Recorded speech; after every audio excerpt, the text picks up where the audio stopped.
And we are live. The Detroit Pistons take down the Los Angeles Lakers in Detroit.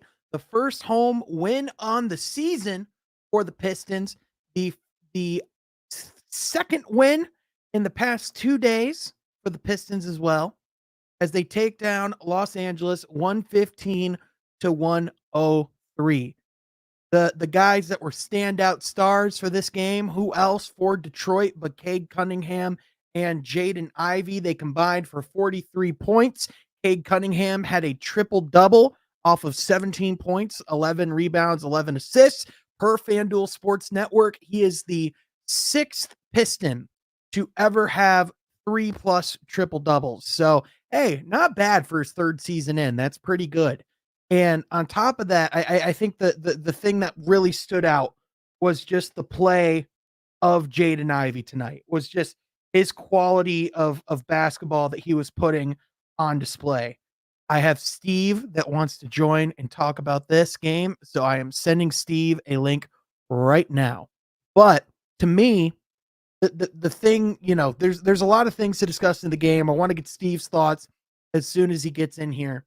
But for me, the first of all, that's a damn good win. I mean, the Lakers are, they're not a championship caliber team, but they're a good basketball team. They, especially under JJ Redick, they're a lot better coached. I think, they make a lot more sense. Anthony Davis and LeBron James showed exactly why they're the pairing that they are. One of the best pick and roll combinations in the history of basketball. How do you beat that? The Pistons did. And, to me, like obviously Cade, especially at the beginning of the game, was struggling to get it going offensively, was scoring. But I mean, tonight, I just think you saw, just his all around impact on the game, whether it's his playmaking, whether it's his defense, whether it is his scoring to get down the stretch. And, that's the thing. There's things that he can still improve on, could be a lot better on. I think, tonight, obviously the biggest struggle for him was at the free throw line. But I mean, otherwise, he limited the turnover. He got quality looks, and he made things easy for his teammates. I am now joined by the man, the myth, the legend, the host of Resball Pod, my boy,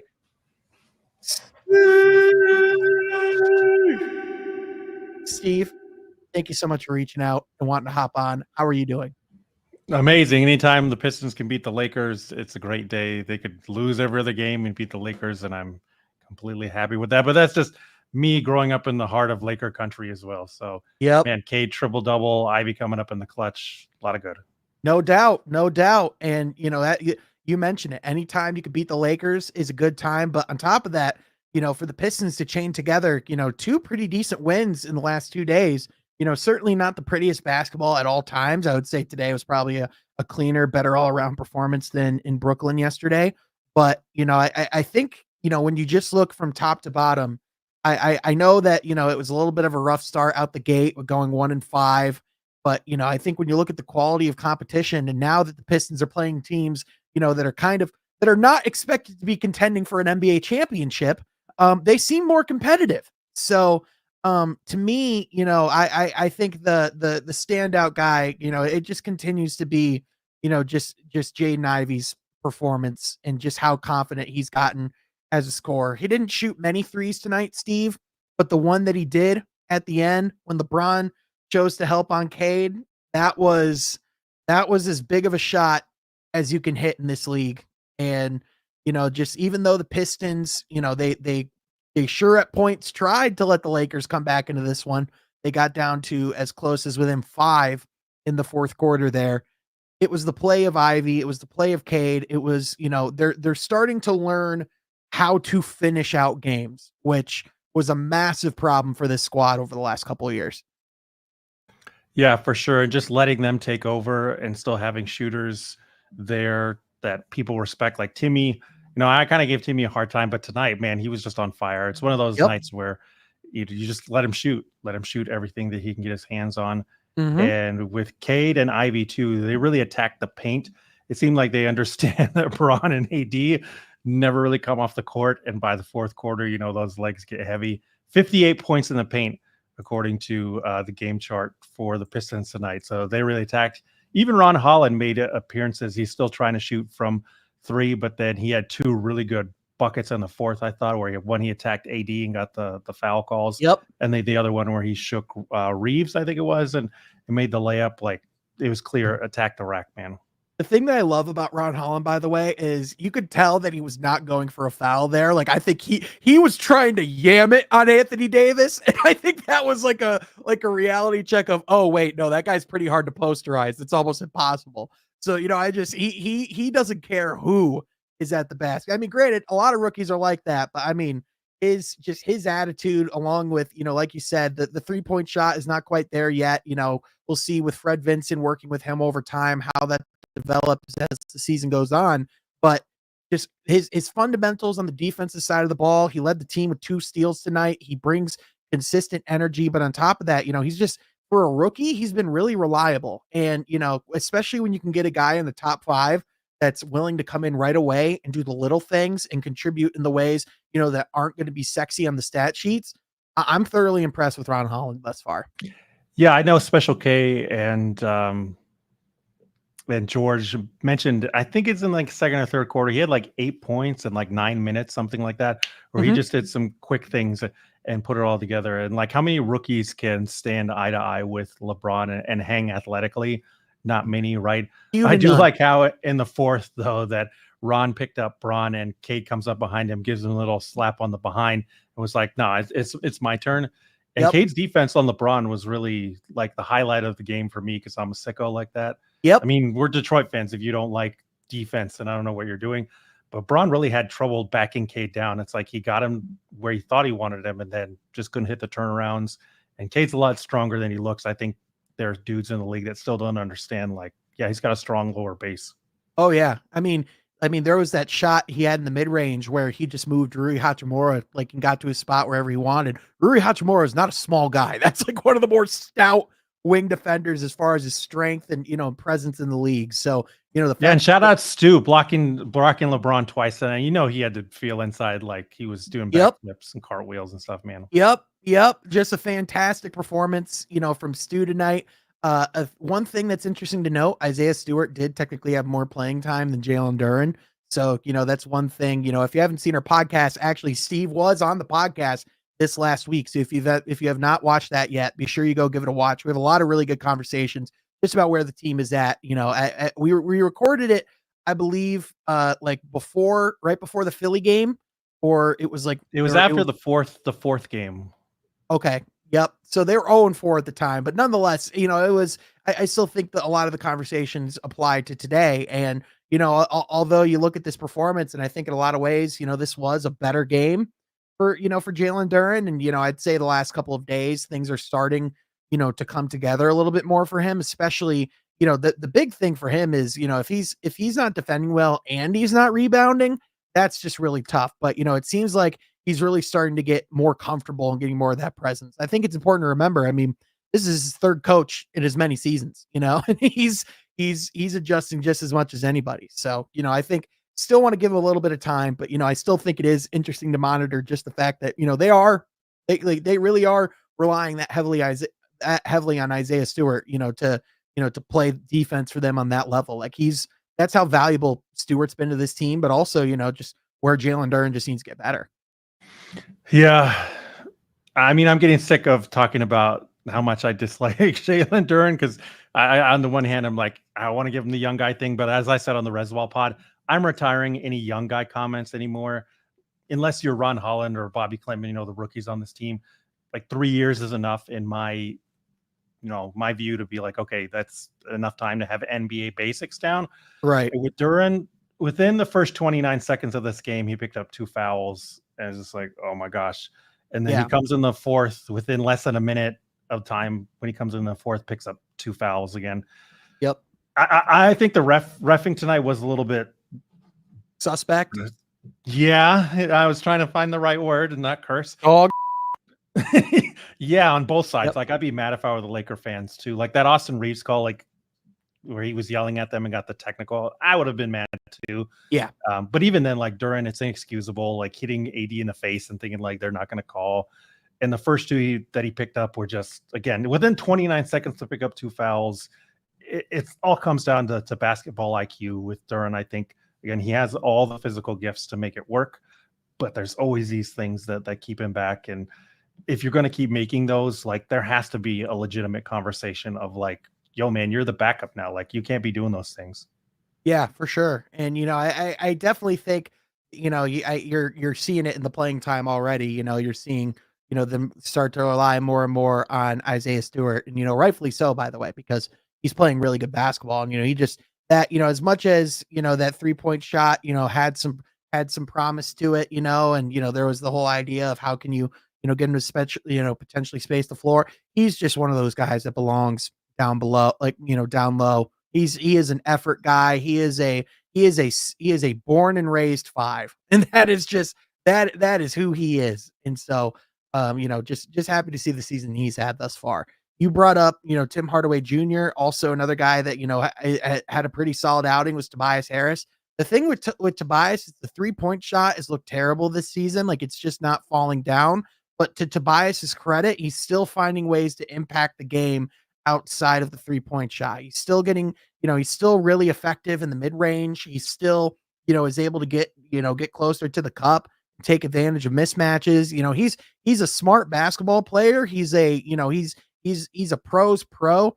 And, he's still that guy where you look up the scoreboard, it's like, oh, he has 15, which that's how much he had tonight. So, like the thing is even though he's not spacing the floor for this team necessarily the way that, you would hope or you would want him to thus far, he's still finding ways to be effective. And as long as he's still, being that presence on the, on the scoring, on the stat sheet, and just on the court in general, I think, that's pretty much what you need from Tobias, right? So I think overall, I think the shot can get there, but I mean, I think he's been playing a lot better basketball over the last couple games. Yeah, and really, if he stops shooting threes, that's going to be the problem because a lot of us, myself included, the worry was that he's not going to fit in. And he's taking more threes, like he's taking more threes, which a lot of people criticize him for beforehand. And that's what this team needs is for Yep. him to be spacing the floor for Cade and Ivy.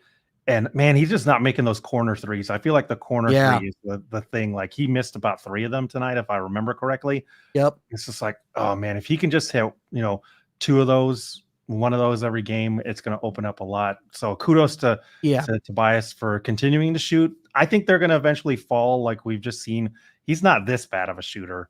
I still think like league average is what he's going to come back to. And it seems like the first couple games, he's still kind of getting his groove back and finding where he fits in here. But the other thing I really want to give him his flowers for is like he's rebounding really good. It seems like whenever they need a clutch rebound, he's been able to pull them in. He pulled down 7 boards tonight. And yeah, you're right. Like if you just focus on the shooting, it's bad. But like looking at all the other little things he's been able to do. I mean, he had to guard LeBron tonight. Sorry, anybody that ever has to do that. Right. Because he's that size, and he did have good moments against Anthony Davis. And they've been doing this weird thing every now and then. It was only at that like 30 seconds left in the first half, I think, where Tobias was playing center, which honestly, like I didn't think they would bust that out ever.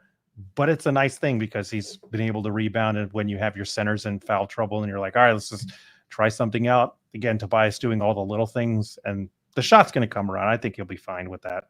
Yeah. Yeah, I agree wholeheartedly. One guy, that's really struggled for Detroit, to start the season, that's kind of gone a little bit under the radar is Simone Fontecchio. Tonight he had 4 fouls, he had 0 points, struggling to get the shot going. I still think he's a really, I still think he can get things going, and I don't know, necessarily when to sound the alarm bell. I know, like it is important to note that, he had surgery this off season.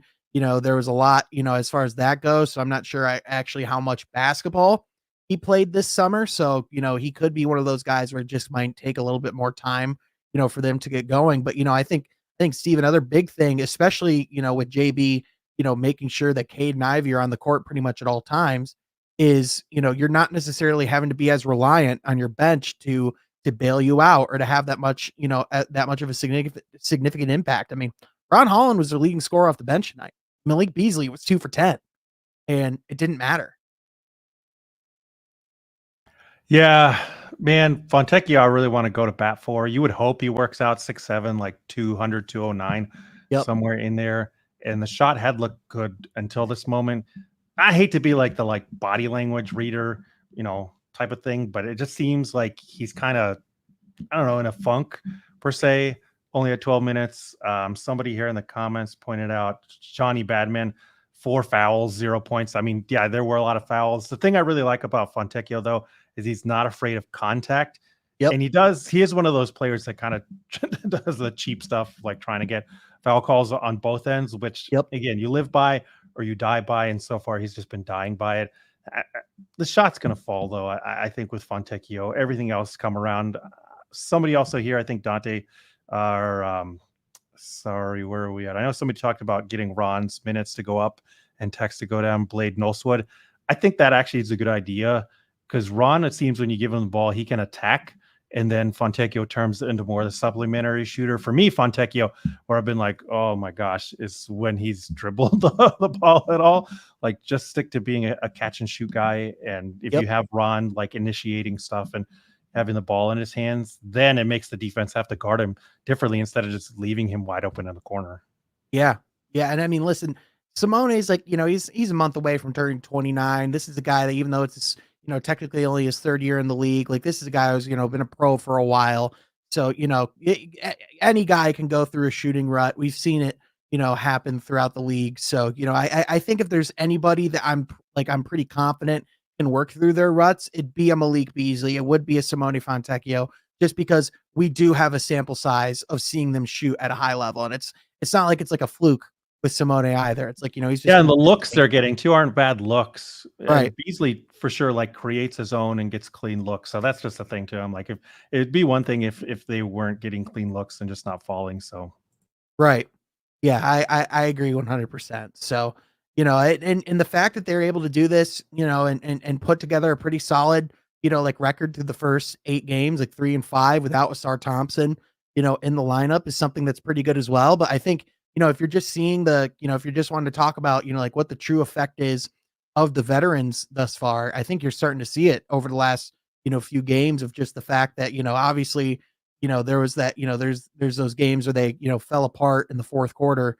I forget, was it Indiana where they just fully fell apart and just couldn't buy a shot and, yeah, nothing was hitting for them. So whereas, the last couple of games in particular, and even in Philly as well, like they just, it just seems like they've, the poise is starting to show itself a little bit. And, even when, like you said, like even with like Tobias and even guys like Tim Hardaway to a certain extent, like they still find their ways to like have imprints on the game. Now, Tim Hardaway, he yeah. needs to hit a shot to really have an impact. And, like you said earlier tonight, he very much did that. Honestly, I was a little concerned about how he would be this year just because he wasn't shooting very well, in the final stretch in Dallas. And then he was really struggling to shoot in the preseason as well. And, you don't want to read too much into that, but it's like, all right, well, is this just the end, the beginning of the end? But I think, especially tonight, I've been pretty impressed with Tim Hardaway Jr. and what he's been for this team thus far, especially just for what he was expected to be. Yeah, I mean, Timmy's a gunner. You're a Michigan guy. I'm a U of M alum. We Yep. know the highs and the lows of Tim Oh Hardaway yeah. Jr. So you're just like, oh, is this going to be a low? And again, this kind of gunner, like the J.R. Smith type of player, they're just going to go down shooting. And eventually one day, literally, they're going to go down shooting. So yeah, I Yep. definitely feel you on the Tim Hardaway thing. But luckily, I think the 3-headed shooting unit of Beasley, THJ, and then Fontecchio, it's like, okay, one guy's not falling, take him out, put him in. And I've said it before, like Beasley and THJ are interchangeable. You can see the way that JB Bickerstaff and the staff use them. They use them in the Yep. same spots. They run a lot of the same action. Cade and Ivey find them in the same spot. So it's like, yeah, if one guy's not falling, and who knows? So there'll be some nights where neither of them are falling, but I think that's few and far between with guys like this.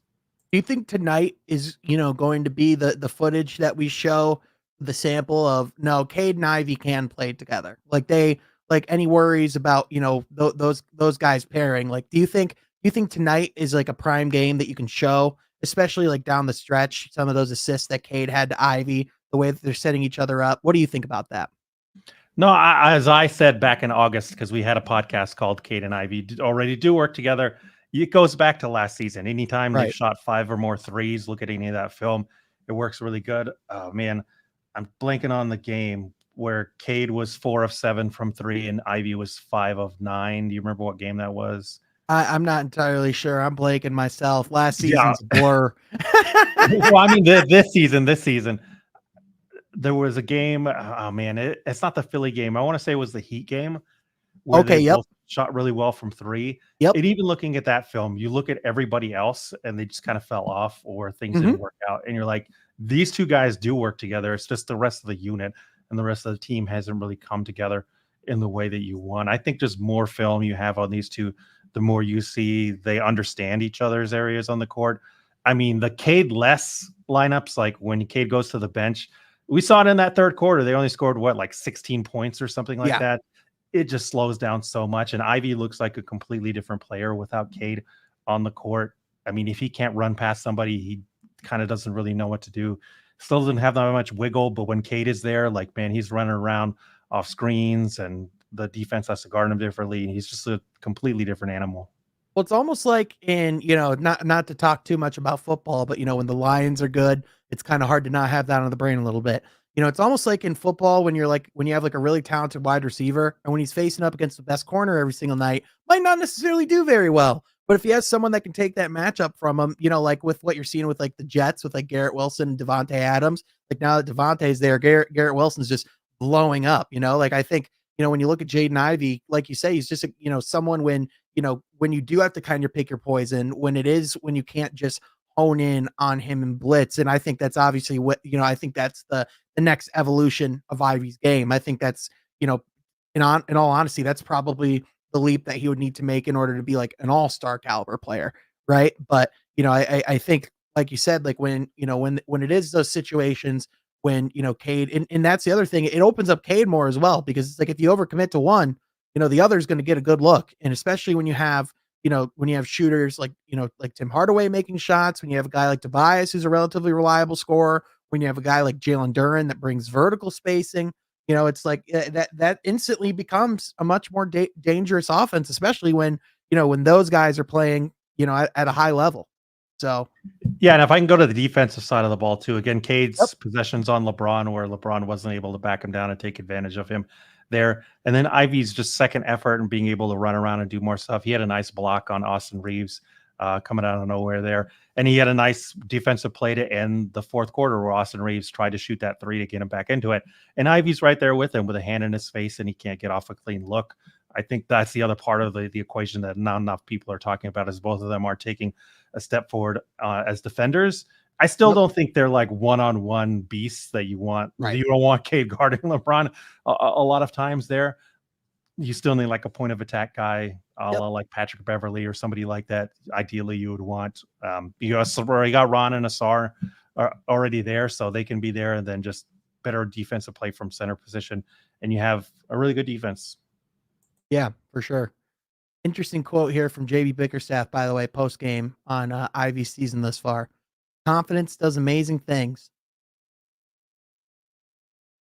Yeah, so shout out to Mega Hustler 313 here. Yeah, my Latrell Sprewell should strangle Monty for him sabotaging the Pistons last season. I think that blends in very well together with JP's comments about confidence. Like, Monty, come on, man. There's a lot. I hate to like just focus on that, but the more and more we see like that lineup with Tobias at center and stuff, like that's something Monty never would have done, right? And just things like this is just like, man, I can't believe how bad it was last year. Yeah, the one thing I will say is I would just love to know what his scouting report was that made him think, like that made him put, Cade and Ivey where. I would just love to know what tape he watched, because, he's got Doc Rivers-itis. That's what's going on. I bet all these Bucks fans, when they come to the Pistons arena and they see that Bet Rivers all over the LCA, they're going to be like, well, this is a giant troll to us. Oh, speaking of the Bucks, if I would have told you 8 games in that the Pistons would be higher up in the standings than the Philadelphia 76ers, the Milwaukee Bucks, and are gonna be tied with teams like the Magic and the Atlanta Hawks, would you have believed me? No, I would have had you committed. Yeah, I mean that, like, just to talk about, just how fickle the Eastern Conference is right now. Like, I think, in my opinion, I think you're really starting to see like a change of the guard here in the Eastern Conference. Like I think, you see teams like, like the Pistons who are young, who in my opinion are going to rise up in the standings. Like they might not make a play in this year, but I don't think they're going to be a bottom 3 team in the Eastern Conference. Like I think there's teams that are definitively worse than Detroit in the East. Just to think of a couple, the Washington Wizards, the Toronto Raptors, Charlotte is pretty terrible on defense.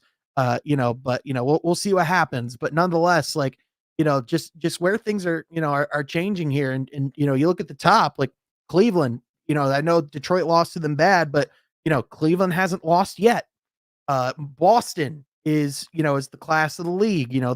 They're well in place to repeat. So, it's gonna be Paulo's coming, right? Paulo's coming. after he comes back from injury, he's coming, man. Absolutely. That's just a bummer. I hope that doesn't derail Orlando's season too much, because that's just a fun team to watch. But I mean, nonetheless, Steve, I mean, it's going to be fascinating just to see, again, just how that, as this team develops that chemistry, as they, continue to gain that confidence, just how they, how they continue to grow.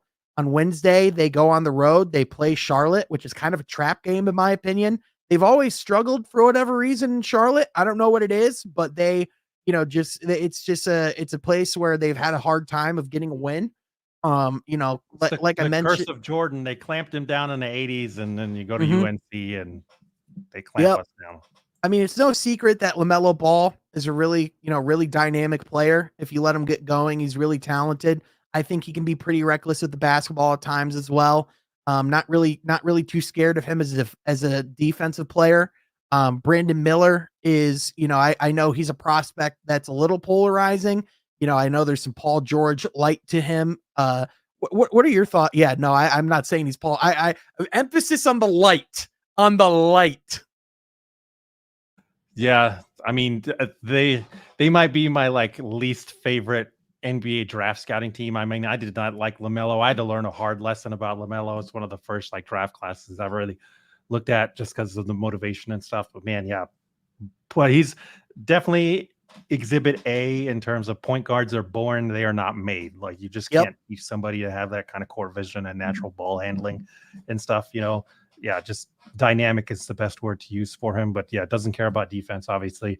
Brendan Miller, like fantastic jump shooter, like really good case study in terms of like how to analyze players, because a lot of people, myself included, analyzing him in high school was like, he takes a lot of like mid-range shots. He doesn't really shoot threes. He doesn't really like drive to the basket. He's the tallest player on the court in high school. He's not playing AAU. He's playing like at a high school that's not like, Montverde or these power ones.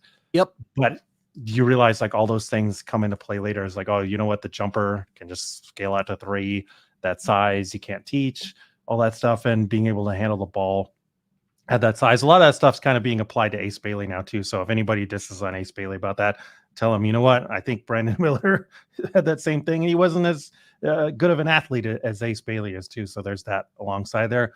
But I do really like the way Charlotte has built the rest of their team. Like Grant Williams is somebody I really wanted the Pistons to get, just because of his ability to stretch the floor and play tough defense as an undersized scrappy big. son of a bitch.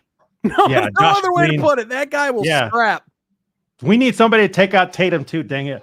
But can you imagine him and Isaiah Stewart as like a tag team, dude? Yeah, that would be awesome to see 4 and 5, Grant and Stu. Josh Green, again, I'm here in Tucson, Arizona, so I know all about Josh Green. He's molded himself into a fine like 3-and-D prospect. And even guys that I kind of wrote off and was like, I don't know, like Trey Mann. Like Trey Mann's the ideal 6-man type of dude, where he's like, sure, he'll shoot you out of a lot of games, but like when you have a bench lineup that can't score, like Trey Mann's your guy. He's gonna get you a bunch of points. Sometimes maybe not as efficiently as you want, but yeah, man, he can score in loads. And Charlotte was, Oklahoma City was just so deep. There just wasn't playing time for him there. Like they just, and especially when you have guys like Shai Gilgeous-Alexander. At the time they had Josh Giddey. Like they just like they're already so deep and have so many different guys. Yeah, and they needed the Isaiah Joe. They needed the guy that doesn't need the ball, that just chucks up threes. So yeah. For sure. So, looking ahead to that one, that's definitely going to be, an interesting matchup. I will say I'm a, Charles Lee, guy who was, in the race to be the Pistons head coach last season. I wanted him so bad too. Mm-hmm. I think he's a really good coach. So, Looking forward just to seeing that matchup, and it'll be fascinating just to see how Detroit performs. And I mean, hey, if you would have said that there's a chance that the Pistons could be 500 or close to 500 through their first 10 games, especially with the gauntlet that they had, I think you take that. So, for Detroit, they're sitting in a pretty good spot right now. So, I think the biggest thing, and I think everyone would agree with that, with this is just continuing to string together, these performances on a consistent basis. Because we saw, against Philly, they came out, had a really good game, and then just lost by what, like 20 or 30 the next time out against the Knicks. And then, we saw them bounce back these last couple games against Brooklyn and the Lakers, especially after a game like the Lakers. That could be a high that's difficult to come off of. So, I think the biggest thing is just, for the Pistons, not taking that matchup lightly and, converting that energy into the next game, because, they can't afford to just, have those performances. You can only have so many nights as a young team where you just don't have it. Yeah, and also as the season is wearing along, like you can tell what the plan is, you can tell what they're doing, and things like Tobias's offense, things like Ron Holland. The only thing you can criticize about them really is like the shots aren't falling, or like when Yep. Beasley has a bad game, you're like, I just didn't shoot the three from tonight. And even in Cade's high turnover games, quote unquote, like they won against Philly, and that was one of Cade's high turnover games. I implore anybody out there that, because I still see these like, Cade is turning the ball over too much. I don't remember if it was you or I forget who it was today tweeted out how LaMelo Ball has like an astronomically higher turnover, rate and stuff than Yeah. Cade is, and nobody's in Charlotte's like, we need a new better point guard than LaMelo. Again, like, come on, people. And turnover rate. Look at turnover rate. The only two Yep. people on this squad who really should be criticized for turnover rate, and like, I mean, really criticized for turnover rate, are Duren and Stu. Last I checked, Stu's turnover rate was still like 30 something, which went down from last Yep. time we did a pod where it was like 50%. And Duren's last time I checked was like 27.9%. And for how little touches they get and how often they don't touch the ball, that's just Right. ridiculous. So I mean, Cade's having to make up for a lot of that too. Yeah, and Cade is one of the highest usage rates in the league. So, Yeah. for him to have those nights where he's turning it over like 5 times, with how much he's setting up the offense, and he's really like, especially when he's on the court, he is the one that is setting everything in motion. So, Yeah, film study will just tell you, look at the film without Cade on the court versus the film with Cade on the court. It's different, totally different. yeah, I saw a stat earlier, like with the offensive rating of Cade on the court versus off, and it's pretty staggering. It's almost like a 20 plus, point difference in that rating. So, yeah, I mean, if you didn't see the impact of what Cade Cunningham has on this team, I mean, the numbers just say it for themselves. So, yeah, I mean, Steve, all in all, I think this was, a pretty darn good night for the Pistons. A great little boost heading into election day. Totally not going to be stressful at all. Thanks to everyone for listening to the podcast. Steve, thanks so much for taking the time, dude, and reaching out. Seriously, man, anytime you want to hop on after a game or even just in general on the podcast, you are always more than welcome here. But be sure, Steve, I want to give you the red carpet. Where can people find you? You can find me on Twitter, X, whatever you want to call it, Zitter, as I like to call it these days. This is combine the two together, right? Instagram. I'm on YouTube, but I don't post that much. At Resball Pod, you can find us there. You can find the podcasts, Resball Podcasts, on Google, or not on Google, on Spotify, on Apple Podcasts, on YouTube as well. I do a weekly Piston pod with Data Driven Piston Fan, aka Andy. You can find him at D_Piston_fan on Zitter. You can also find my draft co-host Jam at Jam on the Boards. There he does work with No Ceilings, NoCeilingsNBA.com. He had an article out about Darlington Dunbar. I always mess up his name, from Tennessee, as a sleeper candidate. That's kind of what Jam and I do. In terms of the draft, yes, we'll cover Cooper Flag. Yes, Mr. Jones, I believe that Ace Bailey is also better than Brandon Miller. So follow us there for the draft pod too as well.